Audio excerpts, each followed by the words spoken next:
తప్పించి ఇంకా వేరే పని ఏం చేసేవాడిని కాదు. కేవలం బైబిల్ చదువుతూ ఉండేవాడిని. చాలా స్పీడ్గా చదవాలి అనేసి 9వ రోజు సాయంత్రానికి బైబిల్ అయిపోయింది. అంటే ఆది కాండం నుంచి ప్రకటన గ్రంథం దాకా చదివేశాం. అయిపోయిన తర్వాత ఆ రోజు సాయంత్రం మా ఫ్రెండ్స్ 4 ఉంటే వాళ్ళని కలిసి, అరే బైబిల్ మొత్తం చదివేశాను రా, ఆది కాండం నుంచి ప్రకటన గ్రంథం దాకా అన్న. అంటే నిజమారా? అరే నిజం చదివా. అరే నిజమరా బాబు, కావాలంటే అక్కడక్కడ గీతలు కూడా పెట్టాను బైబిల్లో అని అన్నాను. అంటే మొత్తం ఫ్రెండ్స్ 4 అలాగే ఉన్నారు. నా ఫ్రెండ్ ఒకడు ఉన్నాడు, వాడి పేరు సురేష్. వాడు ఇప్పుడు లేడు, చచ్చిపోయాడు. వాడు అసలు యాక్చువల్గా నన్ను ప్రభువులోకి నడిపించింది వాడే అనమాట. వాడు మాత్రం కొంచెం సీరియస్గా ఇలా చూశాడు అనమాట. అంటే బైబిల్ చదివేసావా అని. అందరూ వెళ్ళిపోయిన తర్వాత వాడు నేను ఒకే అంటే వీధిలో ఉంటాం అనమాట. అందరూ స్నేహితులు వెళ్ళిపోయారు. మీ ఇద్దరం చట్టపట్టాలు వేసుకొని నడుచుకుంటూ వస్తాం. అరే అబ్రాహం కొడుకు పేరు ఏంట్రా అన్నాడు. అంటే అబ్రాహం కొడుక అని అన్నాను. తర్వాత అలాగా ఒక 10 ప్రశ్నలు అడిగాడు. ఒక్క ప్రశ్నకు కూడా జవాబు చెప్పలేదు. జవాబు చెప్పకపోతే ఆడు నవ్వుతూ అన్నాడు, అరే బైబిల్ చదివేం లాభంరా, చిన్న ప్రశ్నలకు కూడా జవాబులు చెప్పలేకపోయావు కదరా అన్నాడు. చాలా సిగ్గేసింది నాకు. తలక వంచి చేసుకొని వచ్చి ఏంట్రా అనుకున్నా. అప్పుడు అరే ఎల్లారా మరి అని అన్నా. అట్లా కాదురా, బైబిల్ ఓపెడగా చదవటం కాదురా, బైబిల్ అర్థం చేసుకోవాలి. అంటే ఏం చేయాలిరా దానికన్నా? ఓ పుస్తకం తీసుకో బైబిల్లో, దాన్ని బాగా చదువు, 10, 20, 30 సార్లు చదివి దాంట్లో భావం ఏంటో తెలుసుకొని జీవితంలో అన్వయించుకుంటే బాగుంటుందిరా అన్నాడు. బాగా అనిపించింది. సరే మనం కొంచెం తెలివితేటలు ఉపయోగించాం. ఎలా అంటే ఆది కాండానికి 50 అధ్యాయాలు, ఇక ఎంత ఇది చదివేటప్పటికే ప్రాణం పోద్ది. ఇంకా అందుకని కాదని ఎతికి ఓ పుస్తకం దొరికింది. దాని 1 అధ్యాయం ఉంది, 25 వచనాలే, 326 మాటలే. దాన్ని 1, 2, 3, 4, 5, 6, 7 మొత్తం చదివేశాం. 20, 22 అలా చదివేశాం. అంతా చదివేసిన తర్వాత ఇంతకీ ఈ ఉత్తరం ఏంటి, ఈ పుస్తకం ఏంటి అని చదివితే మనకి ఏమాత్రం ఉపయోగపడేదిలాగా అనిపించదు. అంటే ఎలాగో తెలుసా, పక్కింటి వాళ్ళ ఉత్తరం దొరికింది అనుకోండి, పక్కింటి వాళ్ళ ఉత్తరం తీసి గబగబా చదువుతాం, కొద్దిసేపు జోక్ వేసుకుంటాం, తర్వాత మూలవదలు పడేస్తాం. ఏమన్నా ఉపయోగం ఉంటుందా? ఏముండదు. ఇది కూడా అదే, పక్కింటి వాళ్ళ ఉత్తరం. అది పోనీ సంఘానికి ఏమన్నా రాశాడు అనుకోండి, ఆ సంఘంలో ఇలా ఉండాలి అలా ఉండాలంటే కొంచెం పాఠాలు నేర్చుకోవచ్చు. ఇది సంఘానికి కూడా రాసింది కాదు, వ్యక్తిగతమైన ఉత్తరం. పోనీ ఆ ఉత్తరంలో ఏమన్నా సంస్థాగతమైన విషయాలు ఉన్నాయంటే అయ్యోళ్ళు అన్ని వ్యక్తిగతమైనవి. ఇది ఏంట్రా బాబు అని అనుకున్నా. ఇంతకీ ఆ ఉత్తరం ఏంటి అని అంటారు. అప్పుడే గౌరవ తీసేకండి, కొంచెం కథ సరదా కింద, ఆ తర్వాత తిత్తులు. మీరు బైబిల్ తీస్తే నాకు టెన్షన్ వస్తుంది, తీయొద్దు. ఏంటంటే ఉత్తరం అపోస్తలుడైన పౌలు ఫిలోమోను అనే ఆయనకి ఉత్తరం రాశాడు. ఎందుకు రాశాడంటే, ఈ ఫిలోమోను అనే ఆయన చాలా ధనికుడు, మోతుబారు రైతు అనమాట. ఆయన దగ్గర చాలా మంది పనులు ఉండేవాళ్ళు. ఆ పనుల్లో ఒక పనుడి పేరు ఒనేసిము. వాడు ఏదో దొంగతనం ఏదో చేశాడు, పోలీసులు పట్టుకుంటారేమో అని పారిపోతే పోలీసులు నిజంగానే పట్టుకొని తీసుకెళ్లి జైల్లో పడేశారు. ఆ జైల్లో ఎవరున్నారంటే పోయి పౌలు ఉన్నాడు. పౌలు జైల్లో ఎందుకున్నాడు అంటే సువార్త బోధిస్తున్నాడని తీసుకెళ్లి జైల్లో పడేశారు. ఈడేమో దొంగతనం చేస్తున్నాడని ఈయన కూడా జైల్లో పడేశారు. పౌలు కూర్చోబెట్టి మొత్తాన్ని సువార్త చెప్పాడు. యేసుప్రభుని అంగీకరించాడు. అరే యేసుప్రభుని అంగీకరించావు కదా, పోరా మీ అయ్యగారి దగ్గర పోరా అన్నాడు. అమ్మో సార్ నా భయం సార్ అన్నాడు. భయ్యేంద్ర బాబు నేను ఉత్తరం రాస్తాను అని అన్నాడు. అని అయ్యో ఒనేసిము వస్తున్నాడు, మంచోడు, మారు మనసు పొందాడు, కొంచెం చేర్చుకోయ్యా అని ఉత్తరం రాశాడు ఫిలోమోను. ఇది ఏమన్నా మనకు ఉత్తరం ఉపయోగం ఉంటుందండి? ఇది బైబిల్లో పెట్టి దేవుని వాక్యం అంటే పెచ్చ అనిపించదా? నాకైతే అలాగే అనిపించింది. ఆయన ఎవరో పౌలు అంట, ఇంకెవడో ఫిలోమోను కంట, ఎవరో దొంగోడు ఒనేసిము కోసం రాశాడు. దీన్ని బైబిల్లో పెట్టి పవిత్ర గ్రంథం అంటే పిచ్చి కాకపోతే ఏంటి అని అనిపించింది నాకు. అని కొంచెం సీరియస్గా ప్రార్థన చేశాను. ఎలాగంటే, దేవా ఈ ఉత్తరాన్ని ఇంకో 3 సార్లు చదువుతా.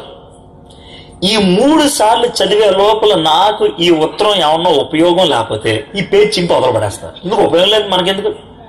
దేవుని వాక్యం అంటే మనకు ఉపయోగపడాలి కదా, ఉపయోగపడకపోతే ఎందుకు? 3 సార్లు చదువుతా అని ఒకసారి చదివా. దాంతో చదివితే ఇందులో 3 ఉన్నారా. పౌల్లాగా వస్త్రత పరిచయం చేసేవాళ్ళమా? కాదు. ఫిలోమోన్ లాగా డబ్బున్న వాళ్ళమా? కాదు. ఒనేసిము లాగా దొంగతనం చేసి పారిపోయిన వాళ్ళమా? కాదు. ఏది కాదు దీంట్లో. ఇది ఎట్లా తింటాదిరా బాబు అని అనుకున్నా. మా నాన్నగారు బాగా ప్రసంగాలు చేస్తాడు బాగా. సరే ఓ పని చేద్దాం, నాన్నగారు బైబిల్ తీసి చూద్దాం అనుకున్నా. మా నాన్నగారు లేదా 4 రంగులున్న బాల్ పెన్ వాడేవాడు. ఎందుకు? గీతలు పెడతానికి. బైబిల్లో ఎక్కడ చూసినా పచ్చది, ఎరుపుది, నలుపుది అన్ని రంగులు గీతలు ఉంటాయి. సరే తీసి ఫిలోమోను రాసిన పత్రికకు వచ్చా. విచిత్రం తెలుసా, ఒక్క గీత కూడా లేదు. అంటే అర్థం ఏంటంటే మా నాన్న కూడా అర్థం కాలేదండి. ఇక మా నాన్నగా అర్థం కాదు, మనగా అర్థం అవుతుంది విషయం అది. ఇక మా నాన్న కూడా అర్థం కాలేదు అని అనుకుంటా ఉంటే, అయితే మా నాన్నగారు బైబిల్లో ఫిలోమోన్ రాసిన పత్రిక మోల్లో బానిస అని రాసి క్వశ్చన్ మార్క్ ఉంది. బానిస అని మా డాడీ ఎందుకు రాశాడు అబ్బాయి? దీంట్లో విషయం ఏంటి? అసలు బానిస అంటే ఎవరు, ఆ కాలంలో బానిసలు ఎందుకుంటారు అని ఆలోచిస్తే ఈ చరిత్ర పుస్తకాలు ఉంటాయి కదా, తీసి చూస్తే ఏమర్థమైందంటే ఆ కాలంలో మనుషులు 4 టైపులు అంటారు. 4. మొదటి వాళ్ళు ఎవరంటే పాలక వర్గం, అంటే పరిపాలిస్తారే రాజులు వాళ్ళు. రెండో వాళ్ళు ధనిక వర్గం, బాగా డబ్బు ఉన్నవాళ్ళు. మూడోది సామాన్యులు. వీళ్ళు ముగ్గురు మామూలు మనుషులు సమాజంలో. 4వ వాడు అక్కడ ఉంటాడు, వాడిని బానిస అంటారు. ఈ బానిసలు ఎవరంటే పౌరసత్వం లేనివాళ్ళు, వాళ్ళకి ఓటు హక్కు అలాంటివి ఉండవు. యాడమ్ స్మిత్ అని ఒక ఎకనామిక్స్ తండ్రి పితామహుడు, ఆయన బానిస గురించి ఒక మాట రాశాడు. ఏమని రాశాడంటే, ప్రాణం ఉన్న పనిముట్టు అన్నాడు. ఇప్పుడు పెన్ను కొనుక్కున్నాం అనుకోండి, రాయట్లేదు అనుకోండి, ఉప్పు అని ఊతాం. అంతకి రాకపోతే ఏం చేస్తాం, ఇసురు అవతల కొడతాం. పెన్ను ఇసురు కొట్టిందో చక్కమని లేదు, ఎందుకు ఇసురావు అని అంటదా? అందం. పూర్వకాలంలో డబ్బా టీవీలు ఉండేవి, తెలుసు కదా. డబ్బా టీవీలు వాడిన ఒక 6-7 నెలలకి బొమ్మ బిలింగ్ బిలింగ్ అని ఎగురుతూ ఉండేది. చాలా మంది చేసే పని తెలుసా, అలా ఎగురుతున్నప్పుడు తపేలు మనం కొడతారు, దాని మీద బొమ్మ అయిపోతారు. మీకు కూడా ఉన్నట్టు అనుభవం. అయితే అలా టపేలు మనం కొట్టినప్పుడు టీవీలోంచి ఒక బొమ్మ బయటకు వచ్చి ఎదుగుట అని అంటదా? అందం. అంటే మనం ఆ టీవీ ముందు కూర్చోం కదా. అది బొమ్మ వస్తువు, దానికి నోరు లేదు. బానిస కూడా అలాంటాడు. వాడిని చెవు పీకినా, కాలు పీకినా, గోప మీద కొట్టినా ఎందుకుంటా అంటానికి లేదు. బానిసని కొనుక్కుంటారు. 2 రకాలైన బజార్లు ఉండే. ఒకటేమో మామూలు కూరగాయలు జంతువులు గింతలు అమ్మేది, ఇంకోటి బానిస. బానిస బజార్లో మనుషులు కొనుక్కు తెచ్చుకుంటారు. బానిస బజార్లో మనిషిని కొనుక్కు తెచ్చుకున్నాక ఏం చేస్తారంటే, ఇప్పుడు పుస్తకం కొనుక్కోగానే పేరు రాసుకుంటాం కదా, ఈ పుస్తకం నాది అంటానికి. ఓ బానిసని కొనుక్కు రాగానే ఇంటి దగ్గర రాగానే గుమ్మం ఉంటది కదా, గుమ్మానికి చెవుని ఇలా పెడతారు. పెట్టి బలమైనటువంటి బాణం గాని సుత్తి గాని ఏదో ఒకటి తీసి కసకని పొడుస్తారు. ఇక్కడ రంధ్రం ఏర్పడుతుంది. ఆ రంధ్రం ఏంటంటే అర్థం తెలుసా, వీడి మావాడని. మీకు దీన్ని బాగా అర్థం చేసుకోవాలంటే కాళేశ్వరం మార్కెట్కి వెళ్తే అక్కడక్కడ ఆంబోతులు కనబడతాయి. జాగ్రత్త చూడండి, ఆంబోతుకు వచ్చి ఉంటుంది. వచ్చేసిన ఆంబోతు అంటారు. ఎందుకు తెలుసా, ఈ ఆంబోతు నాది అని చెప్పడానికి వచ్చేస్తారు. ఈడు కూడా వచ్చేస్తాను, ఈడు మావుడు అని అంటారు. అంతే, అలా ఉంటుంది అన్నాడు. అలాంటి బానిస ఈ ఫిలోమోన్. బాగానే ఉంది, కొంచెం బాధ అనిపించింది. దేవుడు మంచోడు కదా, మనుషుల్ని బానిసలకు ఎందుకు చేస్తాడు? ఇది నాకు వచ్చిన తలంపు. ఈ అసలు ఒనేసియం బానిస ఎందుకు కావాలి? ఆడు ఎందుకు దొంగతనం చేయాలి? ఆడు ఎందుకు పారిపోవాలి? ఆడు ఎందుకు మారువలసి పొందాలి? వెనక్కి రావడానికి ఎందుకు టెన్షన్ పడాలి? ఇది నాకు వచ్చిన ప్రశ్న. మా నాన్న బాగా ఆలోచించాడు, బానిస అని రాసి వదిలేశాడు అనుకోను. అసలు ఇంకో ప్రశ్న వచ్చింది, ఒక వ్యక్తి అసలు ఎందుకు బానిస అవుతాడు? ఇది మనకు అనిపించింది. అంటే ఎవరైనా సరే బానిస అవ్వడానికి కారణం ఏంటి అని ఆలోచిస్తే 3 కారణాలు ఉన్నాయి. ఆ 3 కారణాలు కనుక చరిత్ర పుస్తకంలో చూస్తే ఇక ఒండు కడకడకడగా భయం వేసింది. ఎందుకు తెలుసా, అది నా గురించి అని అర్థమైంది. నాకైతే అర్థమైంది. నేను అనుకునేది ఏంటంటే, ఇక్కడ కూర్చున్న మీకు చీమీని ఎత్తుంటే మీకు కూడా అర్థం అవుతుంది. ఒకవేళ వెళ్ళేవు అనుకోండి, నేనేం చేయలేము. ప్రాణం ఉన్నటువంటి మనిషికి ఎవరికైనా ఒళ్ళు దగ్గర పెట్టుకొని ఈ మాటలు వింటే ఖచ్చితంగా పనిచేస్తాయి. ఒక వ్యక్తి బానిస ఎందుకు అవుతాడంటే 3 కారణాలు ఉన్నాం కదా. మొదటి కారణం ఏంటంటే, 2 దేశాల మధ్యన యుద్ధం జరుగుతుంది అనుకోండి. ఓ దేశం ఓడిపోద్ది, ఓ దేశం గెలుస్తుంది. ఓడిపోయిన దేశంలో ఉన్నటువంటి బతుకున్న సైనికుల్ని గెలుస్తున్న దేశం వాళ్ళు ఎత్తుకెళ్ళిపోతారు. బైబిల్లో ఉదాహరణ చెప్పాలంటే మన దానియేలు, షడ్రక్, మెషక్, అబేద్నెగో ఉన్నారు, వాళ్ళు ఓడిపోయిన దేశం, వాళ్ళు ఎత్తుకెళ్ళిపోయారు, బానిసలుగా చేశారు. అలా అనమాట. ఇది మొదటి కారణం. బైబిల్ చదివేటప్పుడు ఓ డేంజర్ ఉంటుంది. ఏంటో డేంజర్ తెలుసా, ప్రపంచంలో ఏ పుస్తకం చదివినా అర్థం కాకపోతే అర్థం కావట్లేదని పక్కన పడేయచ్చు. కానీ బైబిల్ అర్థం కాలేదనుకో, బైబిల్ అర్థం కావట్లేదు, అర్థమైతే బాగుండు అని కొంచెం మనసు నెమ్మది చేసుకుంటే, బైబిల్ ఎవరైతే రాశాడో ఆయన పక్కన వచ్చి కూర్చొని చెప్తాడు. ఎవరైనా? పరిశుద్ధాత్ముడు. సో పరిశుద్ధాత్ముడు నీతోనే ఉంటాడు కాబట్టి బైబిల్ కనుక చదివితే చాలా డేంజర్ తెలుసా. మళ్ళీ చెప్తున్నా, డేంజర్. ఏ అంటారేమో, మొహం బాగోనప్పుడు అద్దం ఎక్కువసేపు చూసుకుంటాడు ఎవడన్నా? మొహం బాగోనప్పుడు అద్దం ఎక్కువసేపు చూసుకుంటాడా? చూసుకోరు. స్నానం చేసి వచ్చిందో ఎలా చూసుకుంటారు, ముందు చూసుకోరు. ముందు అసహ్యంగా ఉంటుంది కదా, మనకే చిరాకు అనిపిస్తుంది. అది పరిస్థితి. పరిశుద్ధాత్ముడు కనుక మన పక్కనుంటే, బైబిల్ చదువుతూ ఉంటే బైబిల్ అర్థం లాంటిది. నీ గుండెకాయని ఎక్స్రే చేసి చూపిస్తూ ఉంటుంది. ఇక్కడ జరిగింది అదే. నేను ఎప్పుడైతే 2 దేశాల మధ్య యుద్ధం జరిగితే ఓడిపోయిన దేశం ఎత్తుకెళ్తారంట, మనమా యుద్ధంలోకి వెళ్ళడం, మనమా బిఎస్ఎఫ్ పార్టీలో చేరం, మనమా బోర్డర్ ఫోర్స్ లో చేరం, ఆర్మీలో లేవు, ఎందుకు వచ్చింది ఈ బాధ అనుకున్నాం. అయితే పరిశుద్ధాత్ముడు ఎక్కడి నుంచి వచ్చాడేమో కానీ లోన చిన్న ప్రశ్న వేసి పడేశాడు. రే నువ్వు కూడా ఓడిపోయాను. నేను ఎప్పుడు ఓడిపోయాను? ఓడిపోయాలే, నువ్వు చాలాసార్లు ఓడిపోయావు. నేను ఎప్పుడు ఓడిపోయాను అంటే చాలా సన్నివేశాలు గుర్తొచ్చినాయి. ఓ సన్నివేశం చెప్తానే. ఓడిపోయి బానిస అయిపోవటం అంటే చెప్తాను. 10వ క్లాస్ దాకా మా అమ్మ నాన్న కట్టుదిట్టంగా పెంచారండి నన్ను మొత్తానికి. రా కూసారంటే కూసా, నుంచారంటే నుంచో, వాక్యం చదివి కానీ ఫుడ్ పెట్టేవాళ్ళు కాదు. ఇది పరిస్థితి. బాగా ఎప్పుడైతే కాలేజీలో చేరామో మనకంటూ కాస్త స్వేచ్ఛ వస్తుంది కదా, వచ్చింది, కాస్త ఎంజాయ్ చేయడం మొదలు పెట్టాం. అయితే 3 నెలలు అయింది కాలేజీలో చేరి. కుర్రోళ్ళతో అరే ఎంజాయ్ చేయాలరా లైఫ్ అన్న. ఎంజాయ్ చేయాలంటే మంచి సినిమాకి వెళ్దాంరా, రేపు పొద్దున్న సినిమాకి వెళ్దాం పదా అన్నారు. సో మొదటిసారి అన్నాడు జీవితంలో, మమ్మీ కాలేజీకి వెళ్తున్నా అని తిన్నగా థియేటర్కి వెళ్ళాం. సినిమా ఏంటంటే కిలక్కం పోగు రైలు అని తమిళ సినిమా, తూర్పు వెళ్లే రైలు. సినిమా కూడా గుర్తుంది నాకు, బాగా గుర్తుంది. అది సన్నివేశం మర్చిపోలేం. వెళ్ళి టికెట్ తీసుకున్నాం, థియేటర్లో కూర్చున్నాం. అది విపరీతమైన కామెడీ సినిమా అంట. ఎర్రగబడి నవ్వుతున్నారు థియేటర్ అంతా. మానక టెన్షన్ ఉంది. ఇది పరిస్థితి. ఏంటో తెలియనటువంటి భయం, ఎవరిని చూస్తే ఎలా ఉంటుందో, ఇది టెన్షన్ అనమాట. ఇంటర్వల్ టైంలో గేట్ మ్యాన్ దగ్గరికి వెళ్ళి కొంచెం కడుపు నొప్పి వస్తుంది సార్, ఇంటికి వెళ్తానన్నాడు. అరే వెనకాల బాత్రూమ్లో ఉంటాయి అన్నాడు. మన కడుపు నొప్పి అది కాదు, ఇవేరు. సరే మొత్తానికి బతిలు అడిగితే గేట్ తీసేసాడు. ఇంటికి వెళ్ళిపోయాం. ఇంటికి వెళ్ళిపోయిన తర్వాత మంచానికి అడ్డంగా పడిపోయి ఉన్నాను. ఇలా అడ్డంగా పడుకో ఉన్నా. మా అమ్మ అరే అప్పుడు వచ్చాడ్రా కాలేజ్ అయిపోయిందంటే అయిపోయిందిలే అని అన్నా. మా అమ్మ మళ్ళీ అటు ఇటు తిరుగుతుంది. తిరిగి కొద్దిసేపు అన్నాక ఏమైందిరా అని అంటది. ఇప్పుడు ఆ టైంలో ఏమైందిరా అంటే ఏం చెప్తా, కానీ ఆ టైంలో ఏం జరుగుతుంది కదా సార్, లోన పెద్ద పార్లమెంట్ జరుగుతుంది. పార్లమెంట్ అంటే అంటారేమో 2 పార్టీలు. ఒక పార్టీ అంటది అరే సినిమాకి వెళ్ళావు అంతే, దానికెంత అంత ఆడవాడు అంటది. ఇంకో పార్టీ అంటది అయిపోయిందిరా నీ బతుకు అని అంటది. ఈ రెండింటి మధ్యన పోరాటం. బయట నుంచి అమ్మ ఏంట్రా అంటే ఏం చెప్తా. ఆ టైంలో ప్రపంచంలో తెలుగులో అతి ఎక్కువగా ఉపయోగించే ఒక పదం ఉపయోగించారు. ఏంటంటే అంటారు, మీరందరూ ఉపయోగించిన పదమే అది. చాలా చిన్న పదం. ఏంటి తెలుసా? ఏమలా అన్నారా మీరు ఎప్పుడన్నా? ఏమలా అని ఎందుకంటారు తెలుసా? చాలా ఉంటే, అదేంటో చెప్పడానికి దమ్ము లేకుంటే, చెప్పితే చీకొడతారేమో అనుకుంటే ఏమలా అంటాం. ఒకవేళ మళ్ళీ గుచ్చి ఏమైందంటే ఏమలా అంతకు మించి ఏమన్నా సౌండ్ పెంచుతాం కానీ వాట మాత్రం అది. అప్పుడు జరుగుతున్నటువంటి పరిస్థితి. అయితే ఇది మొదటిసారి. 3 రోజుల తర్వాత మళ్ళీ వెళ్ళా సినిమాకి. కానీ ఈసారి ధైర్యంగా సినిమా మొత్తం చూసా. తర్వాత 4 రోజుల తర్వాత మళ్ళీ వెళ్ళా అదే సినిమాకి. ఈసారి జనంతో పాటు నేను కూడా నవ్వేశా. ఆ తర్వాత 5వ రోజు సినిమాకి వెళ్ళకపోతే ఎలా అనే బాధ కలుగుతుంది. ఎందుకనంటే నేను సినిమాకి ఏమయ్యాను కదా. అంటే ఓడిపోవటం అంటే అదే. నాకు నా మనస్సాక్షికి పోరాటం జరిగింది. ఆ పోరాటంలో నేను ఓడిపోయాను, అమ్ముడిపోయాను. అందుకే నేనేమన్నాను తెలుసా, చీవీ నెత్తుంటే ఇది గుచ్చుకుంటుంది మీకు, అది లేకపోతే నేను చేయలేను.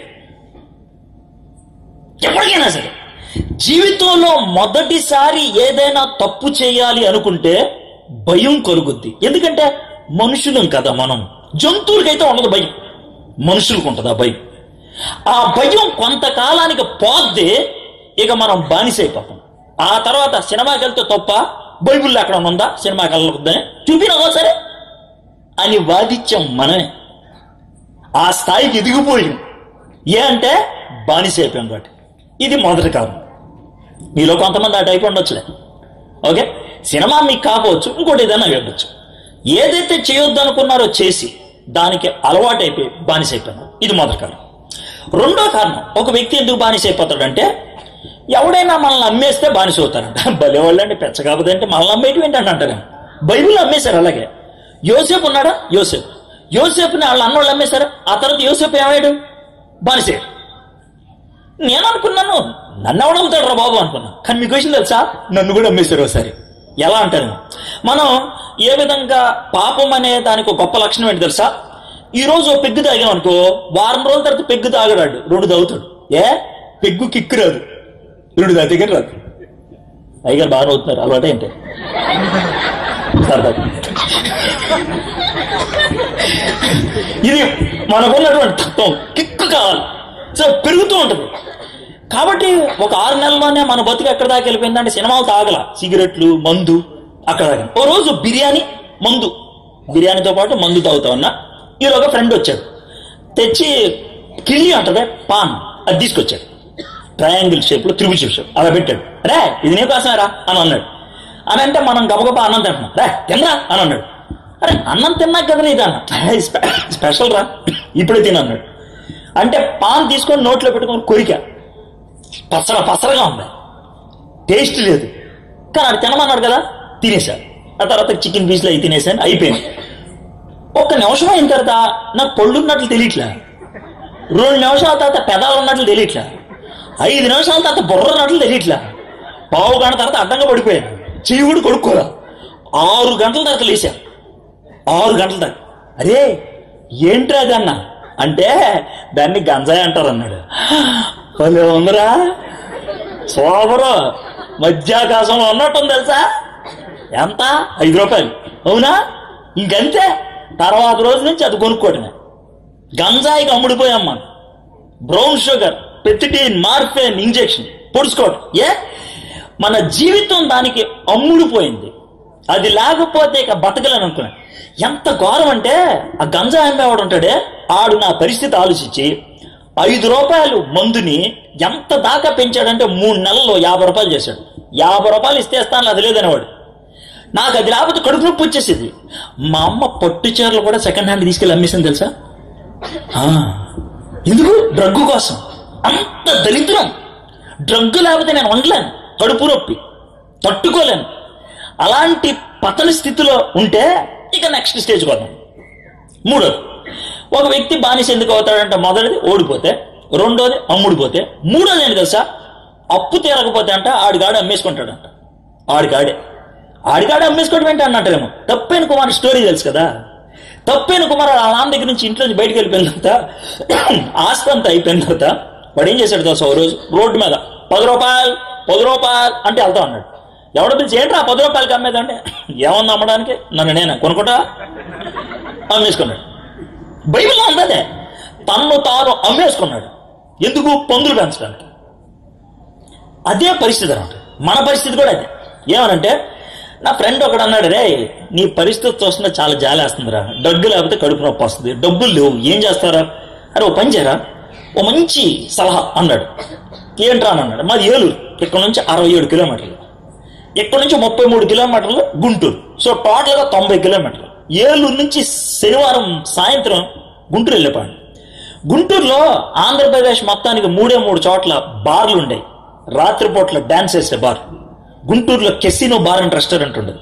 విలీందర్ అని ఒక మేనేజర్, ఆయన దగ్గరికి వెళ్ళి, సార్ శని ఆదివారం మీ బార్లో పనిచేస్తాను సార్ అని. ఏం చేస్తారంటే, సార్ మీరు ఏం చెప్తా చేస్తాను సార్. ఏం చెప్తారు? రే డాన్స్ వేస్తావా? ఏమంటే వేస్తాను సార్, వేస్తాను అని అంటే. అప్పుడు డిస్కో శాంతి వచ్చేది, 10వ క్లాస్ అమ్మాయి అప్పుడు డాన్స్ వేయడానికి. ఆ అమ్మాయి పక్కన డాన్స్ వేయరా. ఆ అమ్మాయి ఏం చెప్తా చేస్తాను సార్, నీకు 80 రూపాయలు ఇస్తారు రాత్రికి. Super sir. 2 రాత్రులు 280, 160, 3 డ్రగ్గులకి 150, 10 రూపాయలు రానుభవం ఛార్జ్, సరిపోయింది. సూపర్. అమ్ముడిపోయాను. వాడు చెప్పిన ప్రతి దరిద్రమైన పని చేశాను. నోటితో చెప్పటానికి వీల్లేని పనులు చేశాను. బయట చెప్పుకుంటే చెయ్యి అని ఉమ్మొస్తారు, అలాంటి పనులు చేశాను. ఎందుకు? డబ్బుల కోసం. అమ్ముడిపోయాను, నన్ను నేను అమ్మేసుకున్నాను. ఆ మాట చదివిన తర్వాత అర్థమైంది, ఈ ఉత్తరం మన కోసం. ఒకవేళ అలాంటి ఓడిపోయి బానిసైపోయిన వాళ్ళు, అమ్ముడిపోయి బానిసైపోయిన వాళ్ళు, చేతకాక రాజీ పడిపోయి అమ్మేసుకున్నవాడు ఎవరైనా ఇక్కడుంటే, ఇలాంటి వాళ్ళకు కూడా బైబిల్లో వర్తమానం ఉంది. దేవుడు అలాంటి వాళ్ళను కూడా నిలబెట్టగలడానికి నేను సజీవ సాక్ష్యం. అయితే మీరు అనొచ్చు, ఎలా సార్, ఎలా సాధ్యం అంటే, నేనేం సుత్తి కొట్టను, బైబిల్ ఏం చెప్తుందో అదే చెప్తాను. బైబిల్లోంచి నా జీవితాన్ని మీకు చూపిస్తాను. దేవుడు అలాంటి వ్యక్తిని ఎలాగా బాగు చేయగలుగుతాడు, ఏమి ఆశిస్తున్నాడు దేవుడు అలాంటి వ్యక్తిని బాగు చేయాలంటే మనం చేయగలిగేది